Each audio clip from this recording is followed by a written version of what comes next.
Assalamualaikum warahmatullahi wabarakatuh.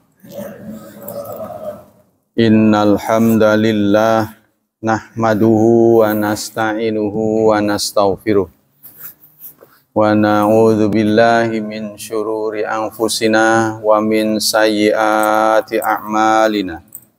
May yahdihillahu fala mudhillalah wa may yudlil fala hadiyalah. Ashhadu an la ilaha illallah wa ashhadu anna Muhammadan abduhu wa rasuluh la nabiyya ba'dah. Allahumma salli wa sallim ala nabiyyina Muhammad sallallahu alaihi wasallam wa ala alihi wa sahbihi wa man sara ala nahjihi ila yaumiddin, amma ba'd.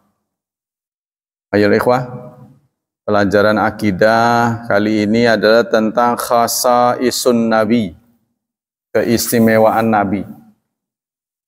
Kalau dilihat dari materi, ini sebenarnya sudah juga disinggung di hari Senin ya, di kitab Nadratun Naim. Tapi ini dari sisi akidah. Bismillahirrahmanirrahim. Khasais diambil kata khusus, kekhususan Nabi. Maksudnya keistimewaan yang tidak dimiliki oleh nabi-nabi yang lain. Kalimatul khasais fil lugha tu'na at-tamayyuz wa tafarrud wal fadl. Yaitu yang membedakan, yang menyendiri dan yang utama. Artinya yang membedakan nabi kita dengan nabi yang lain.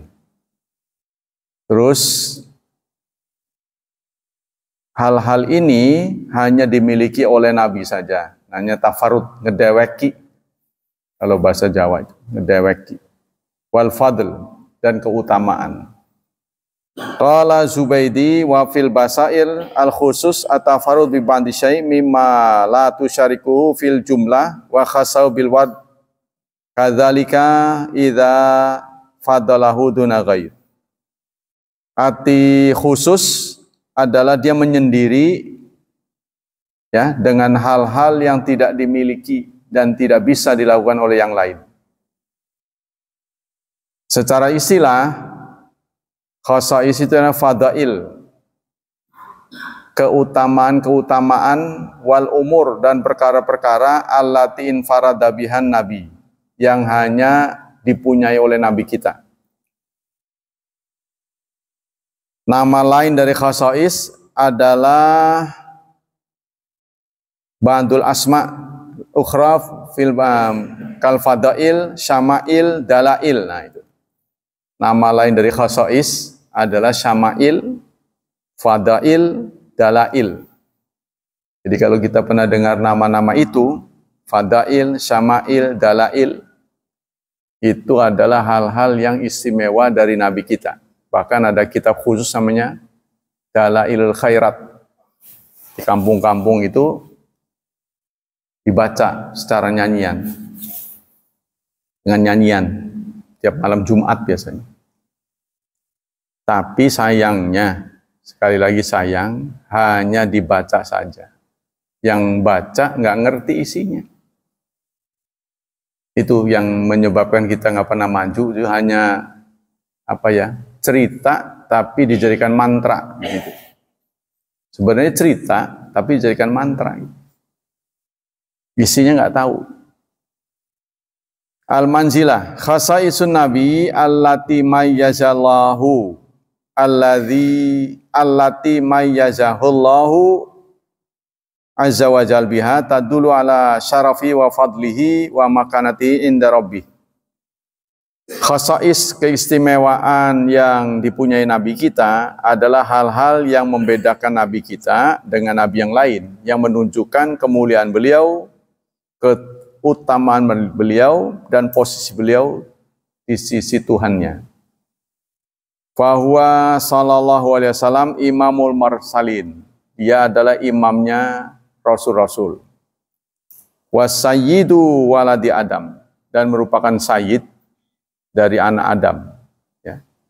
Jadi anak Adam terbaik adalah Nabi Muhammad SAW. Wa khatamun nabiyyin. dan pungkasan nabi-nabi. Aqsamallahu ta'ala bihayati fi kitabil mubin kama arsalahu linnasi ajma'in. Bahkan Allah bersumpah dengan hidupnya. Allah bahkan menggunakan hidup Nabi Muhammad dengan sumpah. Ya, jadi materi sumpah biasanya sesuatu yang mulia. Nah, contohnya wal fajri, wadduha, itu berarti penting. Ya, wadduha berarti pentingnya sholat duha, wal fajri pentingnya sholat fajar, wal laili sholat malam, begitu seterusnya. Wattini wa zaitun, demi tin dan zaitun. Jadi yang dijadikan objek sumpah oleh Allah itu benda-benda duniawi yang mulia. Tidak mungkin Allah bersumpah dengan sesuatu yang hina, sesuatu yang buruk, sesuatu yang jorok, nggak mungkin. Wa kana fadlullah 'alaika 'azima. Keutamaan Allah atas kamu sangat besar. Nah, ini surat 4 ayat 113. Allah sampaikan wa kana fadlullahi 'alaika 'azima. Pelebihan Allah kepadamu sangat besar. Maksudnya sikap melebihkan Nabi kita dibanding dengan Nabi yang lain. Kemudian dalam surat Al-Mu'minun, surat ke-23, ayat 69. Am lam ya'rifu rasulahum. Apakah mereka tidak mengenal Rasul mereka? Fahum lahu mungkirun. Maka mereka kepada Rasul itu ingkar. Dan banyak lagi. Fa inna man arafahu haqqa marifat lam yurattib fi sidqihi wa sidqi ma ja'a bihi minal kitab wa sunnah wa dinil haq. Imam Sa'di mengatakan orang yang mengenal Nabi dengan sebenar-benarnya, ya, itu tidak akan tega mendustakannya. Kalau kenal betul, ya, kalau Anda kenal di dunia ini seorang ahli dalam bidang apapun, lalu Anda mengingkari pernyataannya, kayaknya nggak masuk akal. Ya, contohnya orang ahli mesin, dia cerita begini, Anda nggak percaya, orang ngandel. Padahal orang-orang sudah tahu dia ahlinya. Itu kan nggak masuk akal. Ya apalagi lah ahli tertentu, soalnya jenderal katanya, katakan jenderal. Anda meragukannya, lah palsu lah. Contohnya, nggak mungkin. Ya, itu nggak mungkin. Contohnya di organisasi yang betul-betul solid. Organisasi yang paling solid di Indonesia kan militer. Ya. Seseorang dapat pangkat, nggak mungkin. Contohnya begitu. Ini kan ucapan yang nggak pantas ya, atau tidak seharusnya. Nah begitu juga kepada Nabi. Kita mengenal Nabi itu bohong. Antara lain umat Islam yang lunjak pada nabinya menciptakan doa-doa. Menciptakan doa-doa sendiri itu namanya sok pinter. Nabi itu sudah pang pinternya orang pinter. Jadi kalau masih ada stok doa Nabi, jangan pakai doa yang lain. Itu saran saya. Kenapa? Karena soalnya beredar di kalangan ibu-ibu pengajian, doa-doa karangan manusia, doa-doa ustadz. Ustadz itu seberapa sih? Ya kayak saya dibandingkan Nabi nggak ada apa-apanya. Seberapa dia dites mau mengungguli Nabi? Stok doa Nabi itu masih banyak, namanya maksurat. Anda bisa baca. Di sini juga ada maksurat. Carilah di situ. Jangan malas, sebab kalau kita menggunakan doa maksurat, maka kita mendapat 2 pahala. 1, kita dikabulkan. Yang kedua, kita melestarikan warisan Nabi. Yang ngarang itu manusia yang paling mulia di dunia. Tuh. Jadi jangan ngarang-ngarang gitu.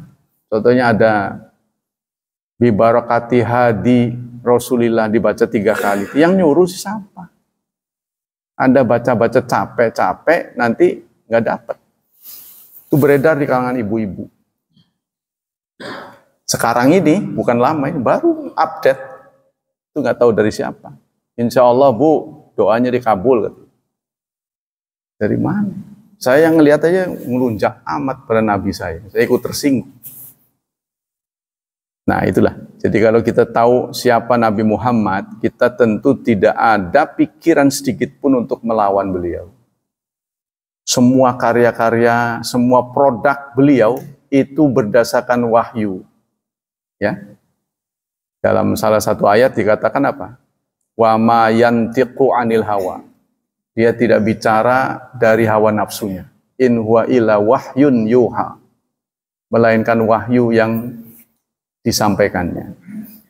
Kalau kita ngecaprak ngomong itu ngawur, nggak ada juntrungnya. Tapi kalau Nabi itu nggak pernah bicara berdasarkan hawa nafsunya, tidak ada. Nah itu tolong ya. Jadi bikin malu di dunia yang sudah modern begini masih, aduh, percaya pada dukun-dukun, percaya ada sangkut benar.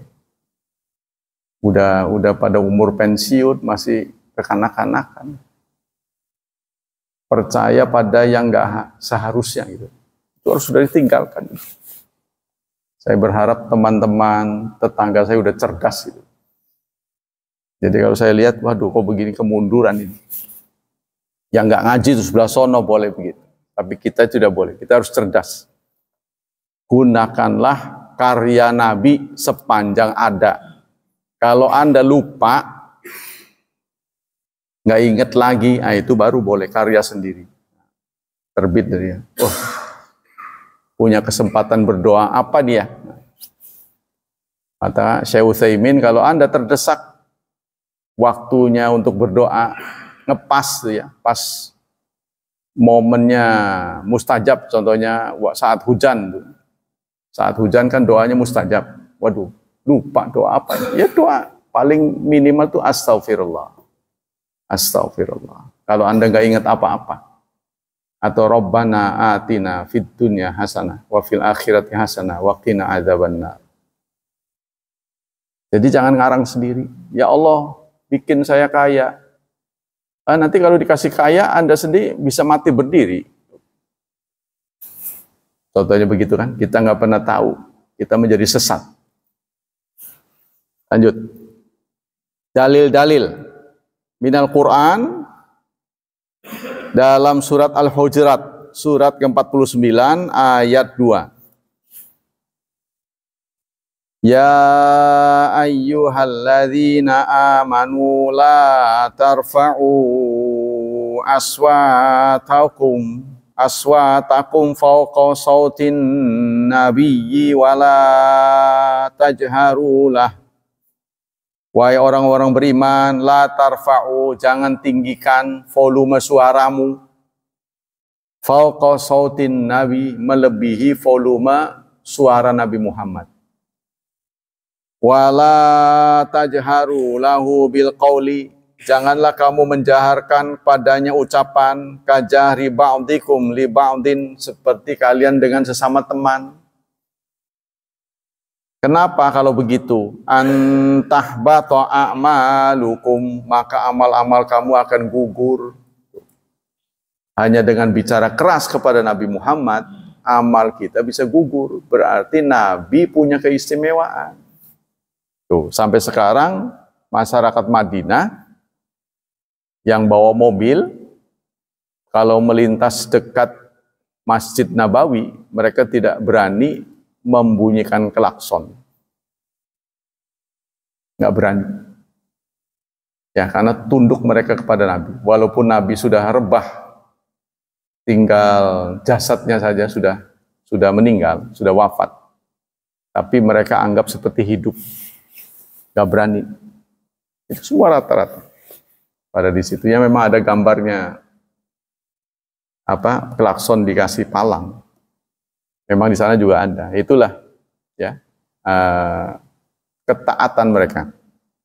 Dan ceritanya pada saat ayat ini turun, ada sahabat yang punya kebiasaan suaranya tinggi. Kalau ngomong keras. Contohnya kalau untuk suku Kalau orang Jawa kan lembut, orang Batak keras, Sumatera ngomong kalau keras. Ya kerasnya itu bukan karena jengkel, bukan. Memang udah bawaannya keras. Karena di sana tempat berjauhan, jadi ngomong harus keras, terbiasa keras. Woi, itu jauh. Kalau di Jawa rapat, bisik-bisiknya kedengaran karena bilik dengan bilik nyambung, rapat. Maka suaranya pelan. Kemudian diajarnya juga pelan, kerajaan. Nggak boleh ngelunjak sama raja, itu kan. Nah, di sini juga begitu. Nah, ada sahabat yang bawaannya keras. Setelah turun ayat ini, tidak pernah terlihat lagi di masjid. Nabi kehilangan. Nabi menengok ke rumahnya. Ya, memang sunnahnya begitu. Kalau kita menjumpai teman kita langganan berkunjung ke masjid, suatu saat nggak ada, itu sunnahnya didatangi. Sunnahnya didatangi. Yang menggunakan sunnah ini justru orang Katolik. Kalau jamaahnya lama nggak ke gereja, samperin sama dia. Lama-lama kan nggak enak, jadi datang lagi. Jadi mereka merasa kehilangan kalau sampai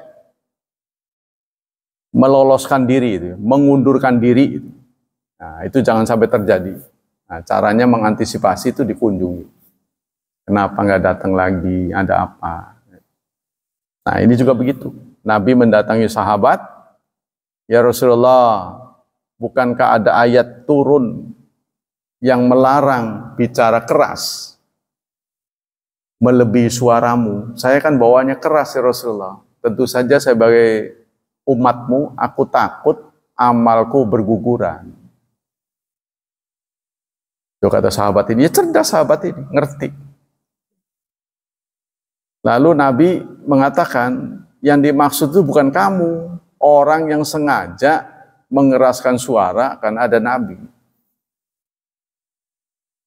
Sengaja mengeraskan suara karena berhadapan dengan Nabi. Itu yang dimaksud oleh ayat ini, bukan kamu. Kalau kamu udah bawaan, nggak bisa dirubah. Bicara keras. Ya contohnya itu almarhum Ikhwanul Muslimin, teman saya yang ketua MUI, dulu sering bersama saya pesantren kilat, dulu kan zamannya pesantren kilat. Kalau ngomong keras tuh, saya tanya, Bapak kalau bicara kok keras, kenapa itu? Wah, itu latihan dari dulu katanya. Jadi waktu mudanya dilatih sama gurunya suruh bicara keras. Jadi memang diplot untuk menjadi ustadz. Karena kita nggak pernah tahu suatu saat speakernya mati, listrik mati. Jadi kalau Anda pelan nggak kedengaran. Umet kayak apa? Kayak ikan kekurangan air, plop gitu. Ya, jangan sampai begitu. Nah, kita lanjutkan. Wa amma minas sunnah, adapun sunnah. Nah, ini ada surat 33 ayat 6 juga nih. Sebelum sampai ke sunnah ya. An-nabiyyu aula bil mu'minina min anfusihim. Nabi adalah sosok yang lebih utama. Harus lebih dihormati terhadap kaum mukminin dari diri mereka sendiri. Tuh, bahkan cinta kita kepada Nabi ya, itu ditunjukkan lebih daripada cinta kita terhadap diri kita. Dalam sebuah hadis Rasulullah mengatakan, kamu belum cinta kepada Rasulullah sebelum kamu mencintainya lebih daripada cintamu pada dirimu. Maka inilah secara otomatis Rasulullah membentuk pasukan berani mati. Itu yang dikenal dalam sejarah dengan Ashabus Sufah. Jadi di Masjid Madinah itu ada orang-orang yang menetap di sana. Siap digerakkan oleh Rasulullah kapan saja. Ya, pasukan elitnya. Setiap pemimpin pasti ada pasukan elitnya kan. Kemanapun Rasulullah pergi selalu diikuti secara bergiliran. Karena itu terbayang tidak oleh saudara bagaimana Abu Hurairah bisa mencatat ucapan Nabi kalau dia nggak ngikut terus. Produksinya kan banyak, hafalannya. Itu kan kemanapun diikuti. Jadi apapun sikap Nabi itu ada yang harus dicatat. Lagi nongkrong catat. Ya kalau dulu kan belum ada alat rekam. Ya, lagi berdiri peristiwa apa dicatat, catat. Tuh, ngomong dicatat, marah dicatat, semuanya dicatat. Itulah Abu Hurairah. Nah, dalam surat 33 ayat 6 dijelaskan an-nabiyyu aula. Nabi itu adalah sosok yang paling utama terhadap kaum mukminin min anfusihim, daripada diri mereka. Wa azwajuhu ummahatuhum. Istri-istri Nabi adalah ibu-ibu mereka. Jadi Aisyah, Hafsah, istri-istri Nabi adalah ibu kita. Ummul mukminin, maka disebutnya ummul mukminin. Ya, mereka menghormati ummul mukminin sampai kematiannya. Makanya saat terjadi perang Jamal antara Aisyah dengan Ali radhiyallahu anhu.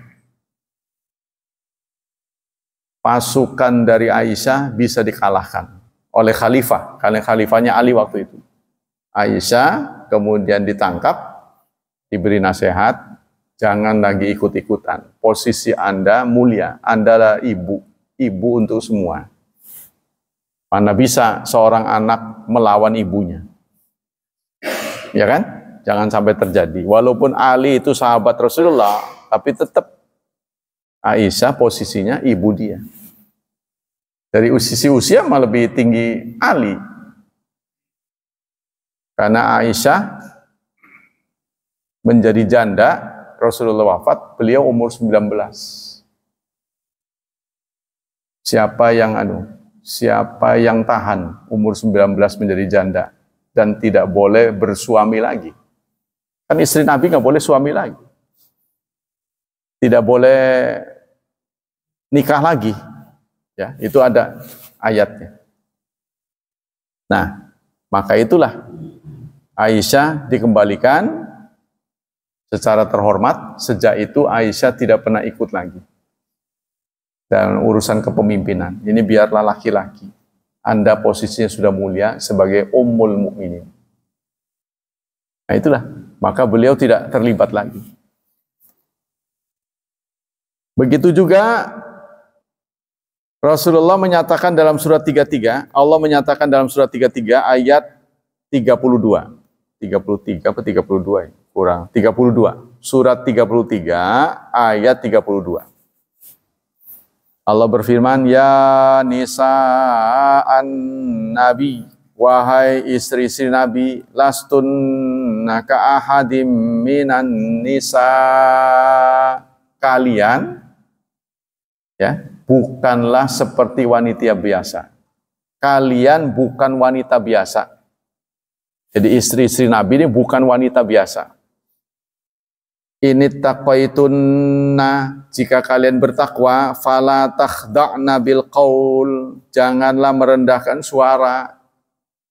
Fayat ma'alladzi fi qalbihi maradu wa qulna qawlan ma'rufa, maka orang yang di dalam hatinya ada penyakit, ya, itu akan punya keinginan. Jadi kalau ngomong itu jangan dibuat-buat menurut ayat ini. Ini perintah kepada istri Nabi.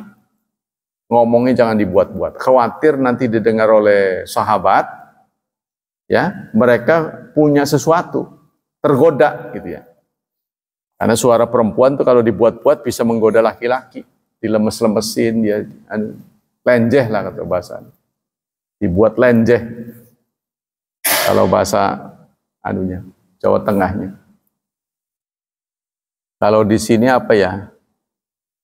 Aduh saya lupa. Jadi dibuat dilembut-lembutin.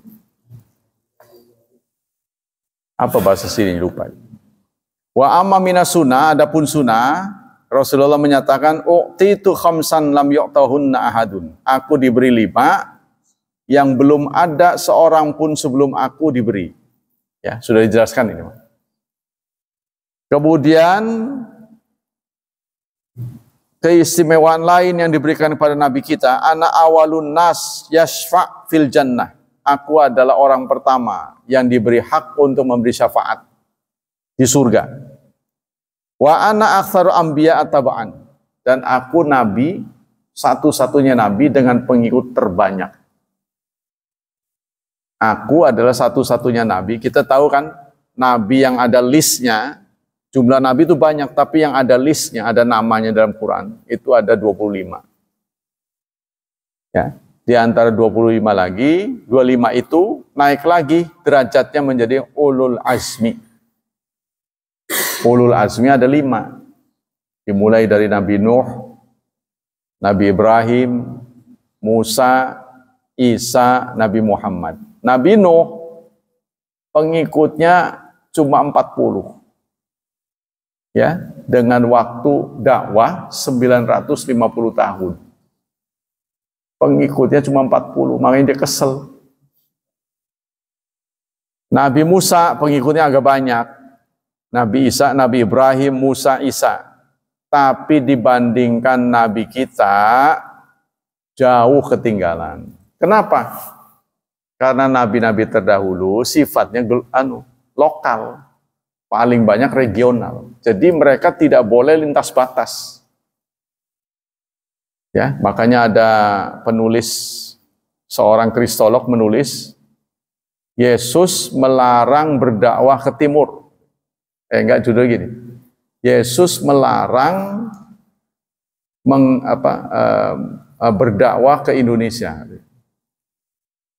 Jadi Yesus melarang dakwah ke Indonesia. Judul bukunya itu. Saya kan penasaran, apa Indonesia sudah dikenal Yesus ya? Nggak taunya Nabi Isa satu saat berhadapan dengan muridnya. Muridnya minta izin mau pergi, mau berdakwah, merantau lah sambil dakwah. Maka Yesus mengatakan, Nabi Isa mengatakan, sesungguhnya aku diutus untuk domba sesat Bani Israel. Jangan ke sana. Jadi nggak boleh. Nah, kalau Nabi kita global, rahmatan lil alamin, tidak ada batas. Seluruh isi dunia ini, bahkan bukan isi dunia saja, sampai ke jin. Jin pun hari ini, ya, nabinya nabi kita. Nah, jin itu kan nggak bisa diakses sama kita. Ya, jadikan jangankan makhluk kasat mata seperti kita, sampai yang halus lembut, nabinya adalah Nabi Muhammad sallallahu alaihi wasallam. Manda sibuknya nabi kita ya, ngurusi yang kasar, yang lembut. Makanya nabi itu sering terlihat suka ngomong sendiri. Itulah penyebab dianggap gila. Coba kalau Anda ngomong sendiri, kalau sekarang sih mending. Nggak taunya di sini ada ngomong ya, naik motor ngomong sendiri. Nggak taunya di sini ada HP-nya. Kalau zaman sekarang paham. Nabi Muhammad itu terkadang ngomong sendiri. Dilihat oleh Aisyah, ya, mulutnya, mimiknya. Wah. Kalau ada pasangan kita begitu, apa kumat nih salah obat? Terus begitu. Nah, ternyata itu sampai dikuntit oleh Aisyah kan? Saat malam mestinya menemani beliau tidur, malah pergi beliau. Kalau perempuan biasanya cemburu. Jatah saya mau ke yang lain, dia kuntit. Kan gitu. Perempuan kan belum apa-apa cemburu dulu. Jatah saya ini dikuntit ngautannya ke makla, ke kuburan. Dilihatnya komat kamit itu dari jauh ya, kelihatan kan. Suaranya menjauh jadi nggak kedengaran. Kelihatannya mulutnya komat kamit. Setelah itu pulang, Aisyah segera pergi sampai di kamar. Rasulullah menegur, aku tahu apa yang kamu lakukan? Nah, terus ya beralibi, ya maaf ya Rasulullah, bukan apa-apa, ya sebenarnya sih cemburu. Saya melihat Anda kok tiba-tiba langsung pergi, tumben gitu, ada apa? Iya, saya dapat perintah suruh mendoakan ahli Badar, perang Badar. Para pengikut Badar suruh didoakan. Jadi saya nurut. Jadi kalau udah ada perintah dari Jibril, tidak ada kata tidak. Langsung berangkat Nabi Muhammad. Itulah sebabnya beliau tidak pernah mengkonsumsi makanan-makanan yang bau, seperti bawang. Pokoknya yang bau-bau dia nggak mau. Kalau di sana mungkin nggak kenal jengkol, ya, jadi nggak ada jengkol, adanya bawang. Kita kan banyak jengkol. Kalau di Lampung jengkolnya kotak. Kalau kita kan jengkol segini. Di Lampung jengkolnya kotak kayak dadu. Asli dari pohon. Anda pernah nggak? Itu di Lampung itu, nggak tahu. Pokoknya jadi makan jengkol aja. Tapi kotaknya kayak dadu. Itu asli, bukan karena dibuat dadu, bukan. Asli dari pohonnya. Dibuka aja. Kayak kaldu lah. Karena ada tuh kaldu yang kotak. Nah, kayak begitu bentuk. Ya memang aneka ragaman ya, tanaman Indonesia sangat banyak sekali. Malah kita sendiri kadang-kadang nggak tahu. Nah, kita lanjutkan. Khasaisun Nabi, apa keistimewaan Nabi? Di antaranya adalah ya Al-Qur'anul Azim. Nah, pertama ada keistimewaan Nabi adalah Al-Qur'an. Al-Qur'an ini berbeda dengan mukjizat yang diberikan pada nabi lain. Al-Quran ini adalah mukjizat terbuka sampai hari kiamat. Kalau mukjizat nabi-nabi dulu, begitu nabinya wafat, udah tertutup. Nggak bisa dirasakan lagi.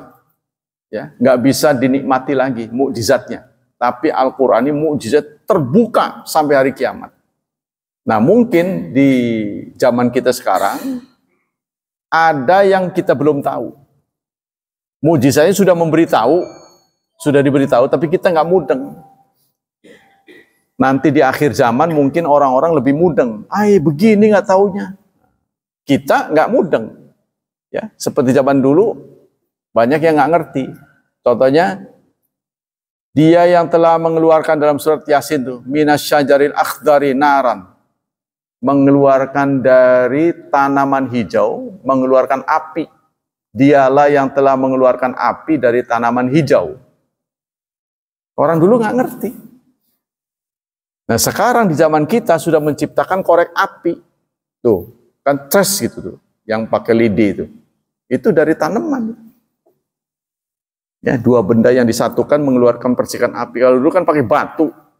Zaman dulu. Nah kita sudah temukan itu. Begitu juga gas. Gas itu dari mana? Dari fosil.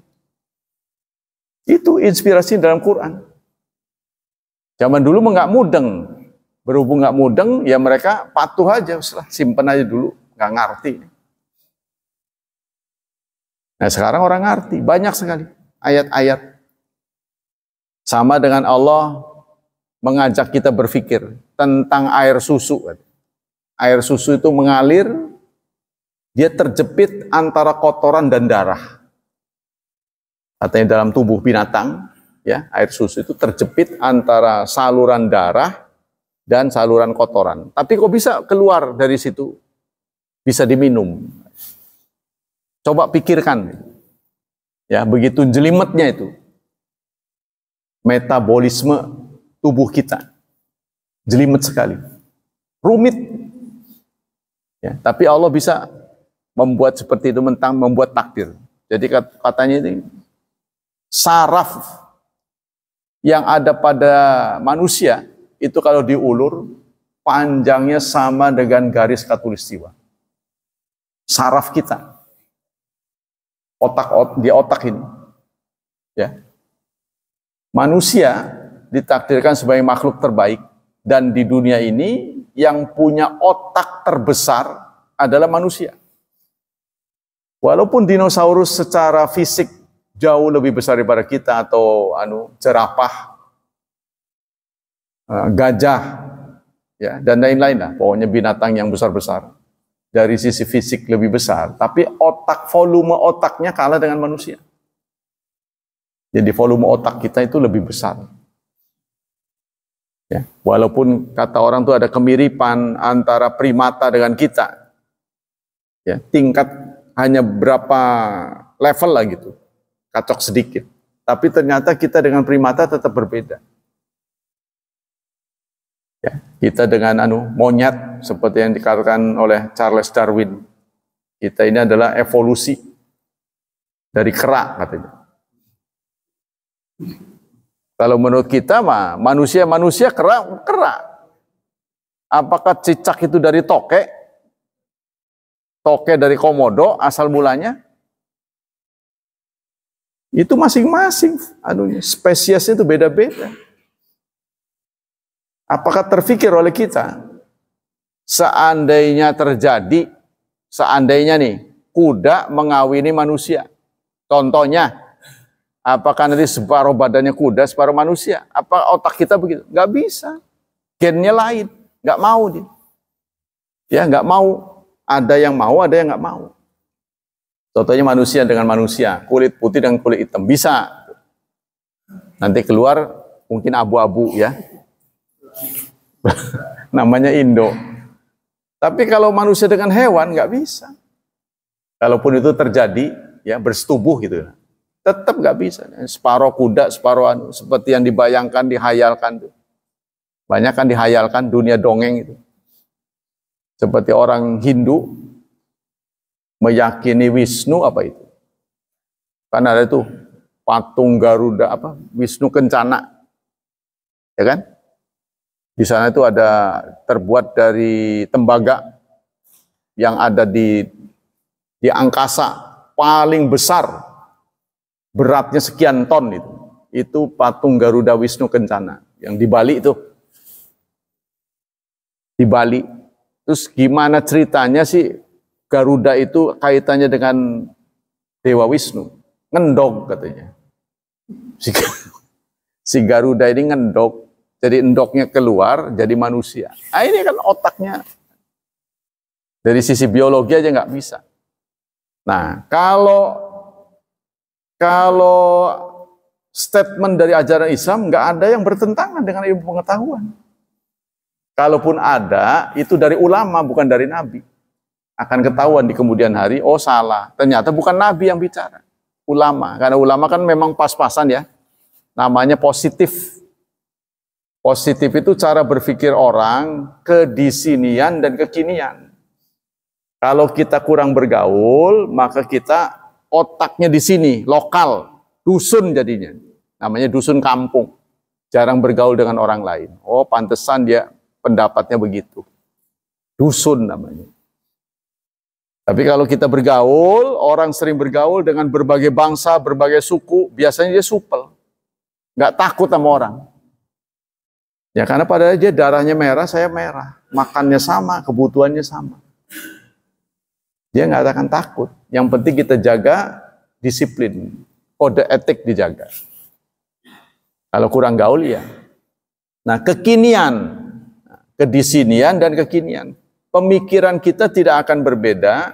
Ya, orang yang sekarang dengan sekarang. Tapi orang sekarang dengan nanti boleh jadi berbeda. Di zaman Pak Karno dengan zaman sekarang, semangatnya sudah berbeda. Kalau sekarang, kalau dulu semangat juang 45. Ya, ingin memajukan bangsa. Kalau sekarang nggak sudah komersil. Lah, mikirin bangsa, saya miskin. Udah nggak kepikiran. Kalau dulu itu pejuang-pejuang, mungkin kalau semuanya suruh bangun dari kuburnya. Melihat sekarang wakil-wakil rakyat begini, waduh, udah buat apa saya berjuang kalau begini bakalnya. Begitu pasti. Para pahlawan akan menyesal. Mereka meneteskan darah dan air mata. Kok begini jadi? Masya Allah udah 70 sekian tahun masih segini aja. Mungkin buat apa saya berdarah? Begitu.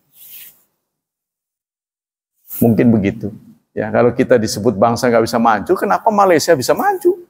Padahal berapa puluh tahun di bawah 60, mereka belajar dengan kita. Mereka belajar dengan kita. Termasuk salah satu murid Indonesia adalah Anwar Ibrahim, yang sekarang jadi Perdana Menteri. Dia mondoknya di Indonesia, di Pekalongan. Itu salah satunya. Tapi kalau dia melihat Indonesia sekarang, waduh, ketinggalan dengan negara saya. Tuh. Kenapa kita bisa begini? Inilah perilaku kita yang memikirkan egois lah, memikirkan kita masing-masing. Nah, baik, ini karena sudah dibahas, saya tidak perpanjang, kita ke materi baru yaitu khadir. Khadir, Anda pernah dengar kata khadir? Khadir itu adalah salah satu nama yang kita sedang dengar, Nabi Khidir. Nabi Khidir. Nabi Khidir ini terdiri dari kata kha, huruf kha, dot, dan ro. Asal mana Khadir itu hijau. Asal mana dari Khadir adalah hijau. Oh, kenapa Nabi ini namanya hijau? Si hijau. Kita membahas Khadir ini dari sisi akidah. Siapakah sebenarnya Khadir atau disebut Khidir? Khidir itu abdun salih, seorang hamba Allah yang salih. Ikhtalafa fihi ahwa nabiyun am rasul. Ulama berbeda pendapat apakah Nabi Khidir ini nabi apa rasul? Wasahi wa huwa qaul jumhur annahu nabi. Pendapat yang sahih mengatakan bahwa beliau adalah nabi. Anda tahu nggak perbedaan nabi dan rasul? Tahu nggak? Kalau nabi itu katakanlah ustadz. Kalau rasul lebih tinggi, berkewajiban untuk berdakwah. Kalau nabi dapat akses wahyu, cuma dia nggak disuruh merekrut orang. Tahu dia saja yang tahu. Tapi dia bisa mengetahui yang gaib. Diberi akses oleh Allah. Cuma tidak berkewajiban merekrut orang. Itulah nabi. Kalau rasul wajib ngajak orang. Itu bedanya. Nah, Khidir ini disepakati sebagai nabi tapi bukan rasul. Sehingga beliau tidak mencari pengikut. Kenapa Khidir ini kok dinamai Khadir yang artinya hijau? Gara-garanya apa? Ya, kalau setan dinamai kolor hijau itu karena kolornya hijau kalau mau action kan. Karena dalam sebuah hadis yang disampaikan oleh Rasulullah, annau jalasa ala farwati baida. Beliau pernah duduk di rumput-rumputan yang putih. Fa idza hiya tahtazu. Setelah diduduki rumputannya sudah mengering, jerami, ya, jerami itu yang sudah ditinggalkan isinya. Beliau duduk di situ, setelah diduduki tiba-tiba si jerami ini berubah menjadi hijau. Ajaib sekali gitu. Ya, jadi begitu diduduki jadi serba hijau, tumbuh segar. Nah, itulah sebabnya mengapa beliau disebut Khadir. Khidir, Nabi Khidir. Al-Hashish Yabis, jadi beliau duduk di atas rumput kering. Wahada nasun sahih, sarih. Ini berdasarkan hadis sahih.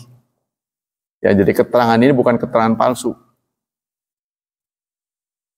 Nama lain dari Khidir adalah Sahibu Musa, temannya Musa.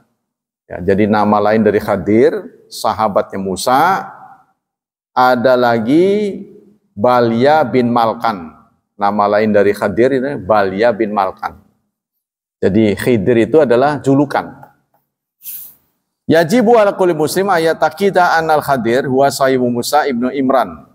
Wajib terhadap muslim meyakini Khadir itu, Nabi Khidir itu adalah sahabat Nabi Musa, yaitu Nabiun Bani Israel, yang pernah hidup di kalangan Bani Israel. Nabi Khidir diturunkan untuk memberi pelajaran kepada Nabi Musa karena pada suatu saat Nabi Musa berdakwah. Di antara audiennya bertanya, "Ya Nabi Allah Musa, saat ini siapa manusia yang paling pintar?" Seseorang bertanya kepada Nabi Musa, saat ini siapa orang yang paling pintar? Ya siapa lagi kalau bukan aku? Begitu kata Nabi Musa. Atas pernyataan Nabi Musa ini Allah menegurnya. Kamu jangan begitu ngomongnya. Itu nggak boleh. Ya memang kenyataan bagaimana? Kan Nabi nggak boleh bohong. Kata Nabi Musa, ya kenyataannya begitu. Yang saya tahu saya paling pintar. Ya kan? Baiklah. Kalau begitu aku akan beritahu orang yang lebih pintar daripada kamu. Kalau nggak dibuktikan susah percaya kan? Nabi Musa ini kan tipe orang yang emosinya tinggi, yaitu kali nonjok orang mati, nonjok malaikat sampai matanya keluar, itu sudah prestasinya banyak. Jadi beliau orang emosi, disuruh menghadapi Fir'aun yang emosional juga, jadi kapok. Lawan tuh, ya kan? Fir'aun. Nah sekarang dia itu melawan Nabi Khidir. Apa yang terjadi dengan Nabi Khidir? Ada 3 cerita di surat Al-Kahfi ya. Ketika mereka berdua, Nabi Musa minta izin menjadi muridnya. Tanda bahwa keberadaan Khidir itu suruh bawa ikan. Dia bawa ikan. Nanti kalau kamu bawa ikan, terus ikan yang kau bawa hidup kembali, disitulah keberadaan orang yang namanya Khidir. Nah ceritanya dengan temennya dia, bawa ikan. Ikannya udah dimasak, ya. Saat dia sudah melampaui suatu tempat, mana tuh sangu kita, mana kita makan sekarang nih? Waduh, ikannya tadi lepas. Tuh. Ikan itu hidup kembali. Maka kata guru saya, benar apa enggak? Itulah ikan sebelah, katanya. Kan ada ikan sebelah. Wah, bapak-bapak diem aja. Makanya ke pasar. Tanya ke tukang ikan, mana ikan sebelah? Kalau kan nggak pernah ke pasar ya bengong lah. Ada ikan sebelah. Ikan, tapi disebut ikan sebelah karena sebagian tubuhnya semua sebelah. Nah itu katanya dulunya, ya tahu benar tahu enggak nih? Ini bukan dari hadis nih, legendanya begitu. Katanya itu riwayatnya ikan yang pernah dibawa Nabi Musa hidup kembali. Nah disitulah ketemu Khidir. Nabi Khidir memberikan syarat kalau menjadi muridnya, jangan nanya apapun yang kamu lihat, mau genap mau ganjil, jangan nanya. Nanti pada saatnya saya terangin.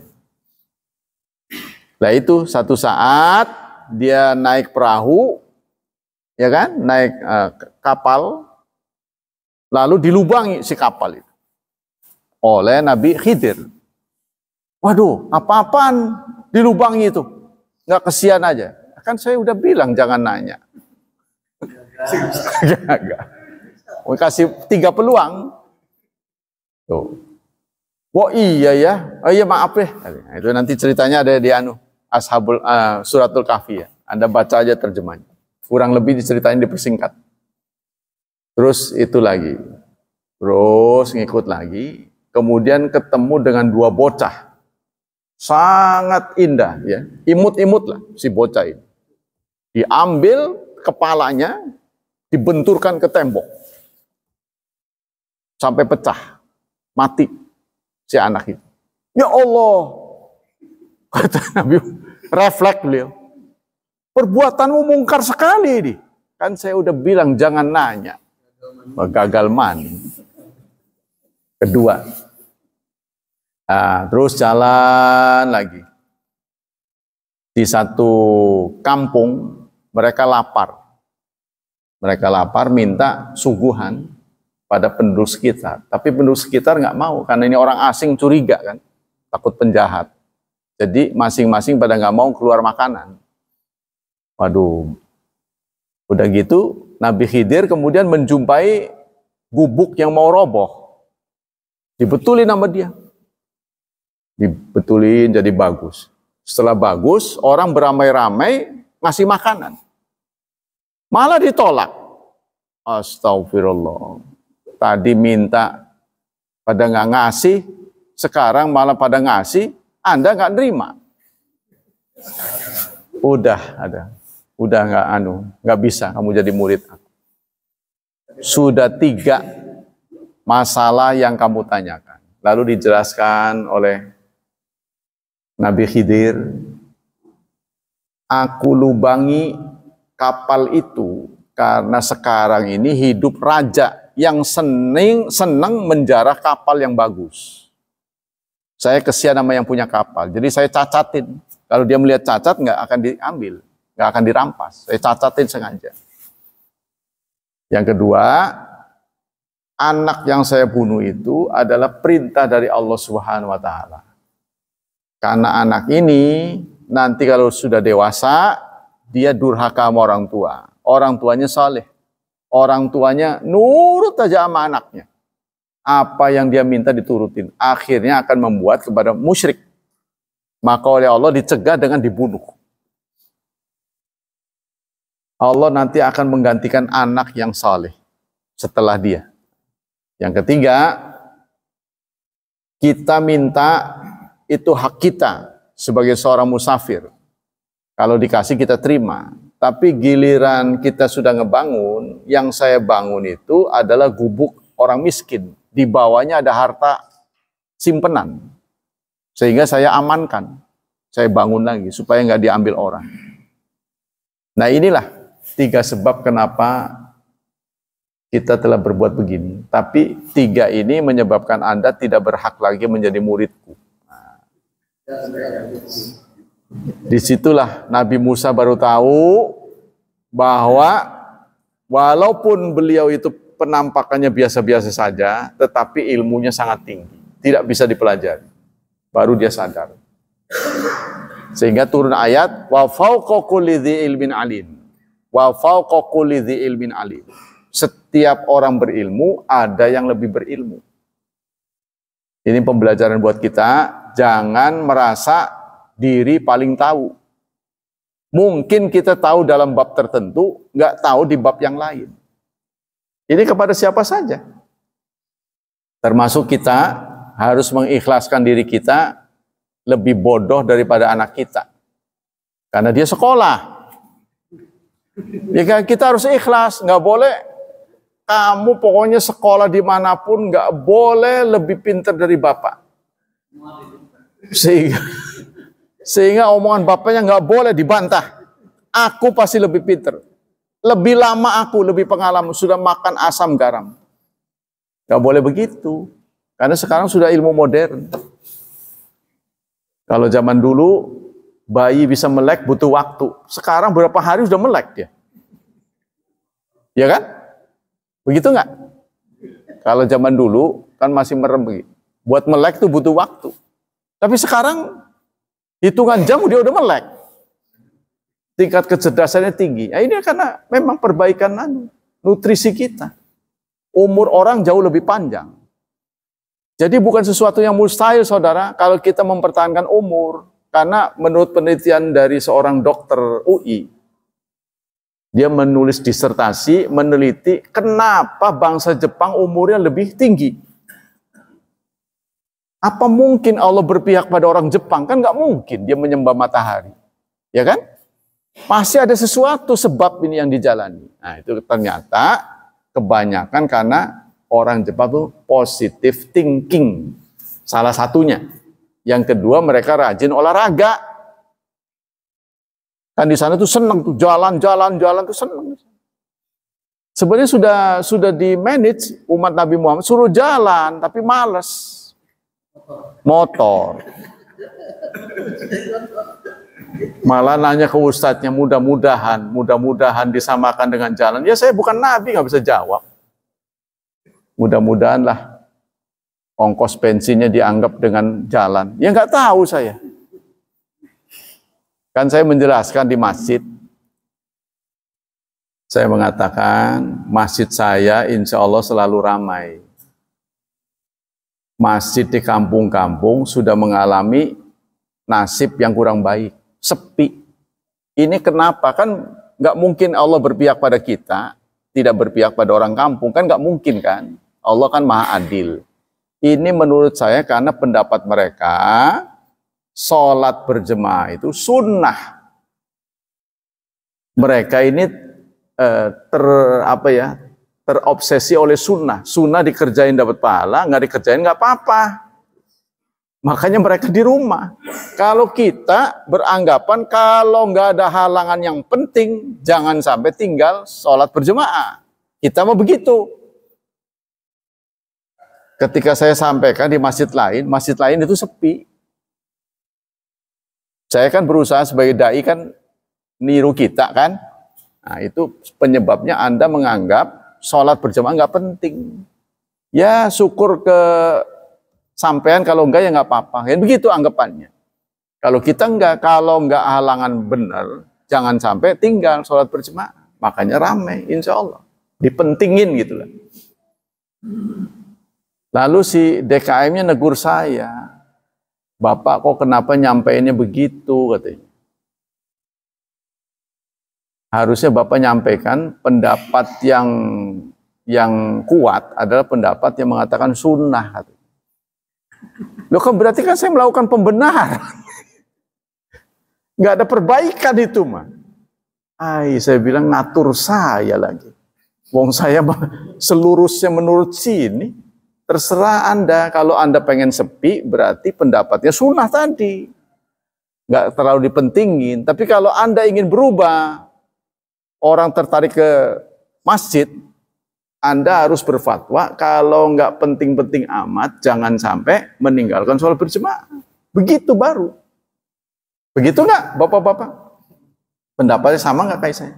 Jadi kalau nggak ada halangan banget, ya kita tidak meninggalkan sholat berjemaah, kecuali ya ada hal-hal lah yang kita nggak bisa Contohnya mau berangkat kebelet, waduh ya kerok lah, bagaimana? Itu kan. Ada yang pas ke sini akhirnya nggak ada, balik lagi. Aduh, kalau balik lagi udah telat, ya udahlah di rumah sekalian. Nah itu pokoknya ada halangan-halangan. Jadi kalau nggak ada halangan sama sekali, masyarakat saya mah gitu sangat mementingkan artinya sholat berjemaah. Saya begitu ngomongnya. Mudah-mudahan saya benar. Sehingga saya ingin masyarakat sana begitu. Karena saya giliran ngajar, datang ke masjid itu saya sendiri. Bahkan lampu pun belum dinyalain. Ya Allah, kok begini amat ya? Padahal saatnya pengajian. Saat saya datang kan saat kajian. Apalagi saat bukan kajian. Tuh. Oh ya pantas lah, karena mereka nggak terlalu mentingin sholat berjemaah. Kalau menurut manhaj salafus salih, menurut Syekh Utsaimin, sholat berjemaah itu fardu ain. Kok kenapa beliau berpendapat begitu? Karena Nabi menghadapi perang saja sholat berjemaah. Tuh, kan ada tuh aturan sholat berjemaah lagi perang. Kan perang itu kan suasananya gawat.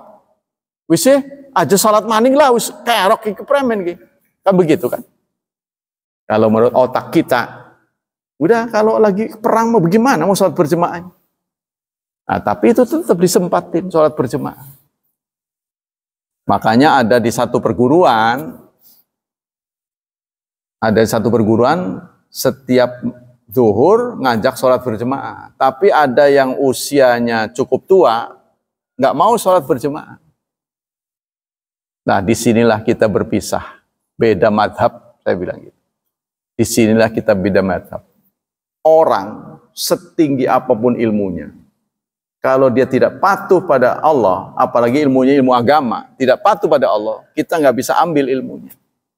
Bukan teladan yang baik. Saya bukan orang peneladan yang baik. Tapi kalau untuk urusan begini saya nggak mau. Islam saya bukan karena orang, tapi karena Rasulullah. Kita teladan pada Rasulullah. Rasulullah bagaimana? Ya, jarang sekali dalam hidup Rasulullah meninggalkan sholat berjemaah. Sampai di detik-detik terakhir, beliau tetap sholat berjemaah. Sampai nggak bisa berdiri pun, Abu Bakar yang mimpin.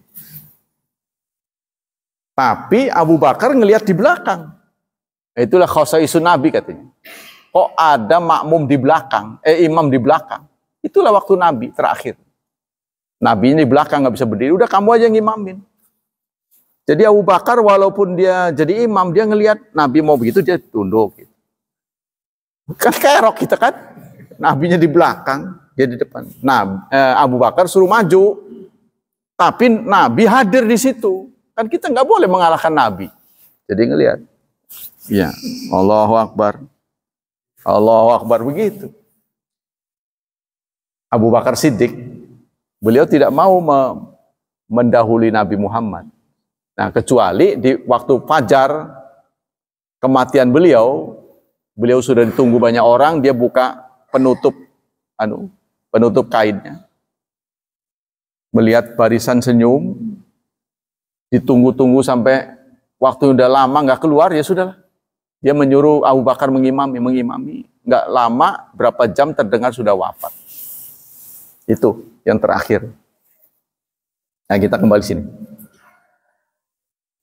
Khasaisu al-hakikah fadqila ina ismau balyan bil malkan, kemudian manzila la syakka anal khadir abdun salih.